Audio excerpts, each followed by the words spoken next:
Ladies and gender, sister and brother, আসসালামু আলাইকুম। আশা করি সবাই ভালো আছেন। এখন বর্তমান আছি আমাদের গ্রামের বাড়িতে। গ্রামের এটা মসজিদ, নতুন একটা মসজিদ হয়েছে। এটা হচ্ছে আমাদের কবরস্থান, আব্বুর কবরস্থান। যে বর্তমান এটা প্রায় একটা বছর হয়েছে, আব্বু মারা গেছে। এটা হচ্ছে আমাদের নতুন মসজিদ করছি। এই বছরই গত বছর করছি। ভিতর সাইড বারিন্দা, এটা হচ্ছে আমাদের এই যে ভিতরের সাইডটা দেখাই।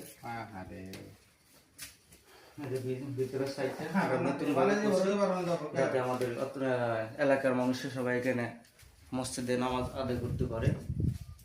আমাদের এলাকা, আমাদের ভিতরের সাইডটা। মসজিদের জন্য একটা ব্যাটারি লাগবে, ইনশাল্লাহ সকলে চেষ্টা করবেন। একটা ব্যাটারি ওর নির্বাহ্য দরকার। এই দেখুন, আমরা মসজিদের জন্য অলরেডি আমরা একটা মাইক নিয়ে মাইকের সেট আনছি, মাইক চালু করছি। এখন কারেন্ট না থাকলে আমরা আজান দিতে পারি, কারেন্ট না থাকলে আমরা আজান দিতে পারি না। যেমন এটার জন্য আমাদের একটা ব্যাটারি দরকার। কেউ যদি ক্ষমতা থাকে তাহলে ব্যাটারি একটা দিতে পারে, আল্লাহর হস্তে। আর মসজিদে অনেক কিছু জোগাড় জিনিসপত্র দরকার। একটা ঘড়ির দরকার, যেমন একটা ঘড়ি না গিয়া ঘড়ি এবং নামাজের সময়সূচি দরকার।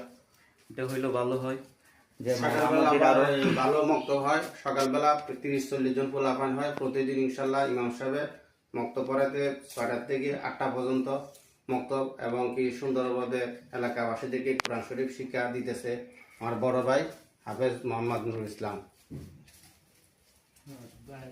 বাইরের সাইডটা দেখো। যেমন আমরা এই সাইডটা রাখছি, কাল এই সাইডটার মধ্যে আমরা মসজিদের গোসলখানা, মসজিদের বাথরুম, তারপর অজুখানা করবো আর কি ইনশাল্লাহ ভবিষ্যতে। এটার জন্য কারো কেউ দান করতে পারেন, যেমন বাথরুম, তারপরে এই মসজিদের অজুখানা করতে পারেন। হ্যাঁ, এটা হচ্ছে সামনে হচ্ছে যে রাস্তা, মেন রাস্তা। এটা হচ্ছে মেন রাস্তা।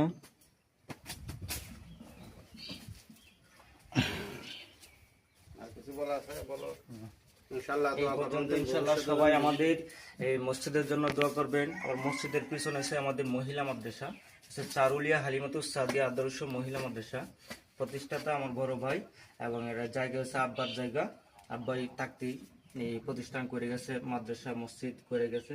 ইনশাল্লাহ সবাই আমাদের মসজিদের জন্য এবং মাদ্রাসার জন্য দোয়া করবেন, এবং সবাই সর্বোচ্চ সহযোগিতা দিয়ে আমাদেরকে উৎসাহী করবেন, এবং আমরাও যাতে সুন্দর মতো প্রতিষ্ঠানটা কিয়ামত আগ পর্যন্ত যাতে ধরে রাখতে পারি, সেই ক্ষমতা যেন আল্লাহ দেয়।